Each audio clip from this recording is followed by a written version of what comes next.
वृश्चिक 2025 का वित्तीय राशिफल वृश्चिक राशि वालों के लिए मिला जुला रहेगा। इस वर्ष के अधिकांश समय में बुध के गोचर के कारण शानदार परिणाम मिलेंगे। मई के मध्य तक आपको नौकरी से लेकर धन संपत्ति तक के मामलों में कोई बड़ी परेशानी नहीं होगी, क्योंकि इस समय बृहस्पति, जो धन भाव के स्वामी हैं, लाभ भाव को देख रहे होंगे। इस समय आपकी आय अच्छी रहेगी और आप अपनी आय का बड़ा हिस्सा बचाने में सफल रहेंगे। लेकिन मई के बाद आपको अपनी गति थोड़ा धीमा करनी पड़ सकती है।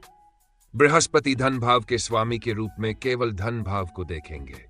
इस स्थिति में बृहस्पति आपके जीवन में वित्तीय बचत जैसे अच्छे परिणाम लाने का प्रयास करेंगे। हालांकि इस समय आय में कोई खास वृद्धि नहीं होगी। साल की शुरुआत से लेकर मई के मध्य तक का समय आय के लिए अनुकूल रहेगा, लेकिन उसके बाद का समय आय के दृष्टिकोण से थोड़ा कमजोर रह सकता है।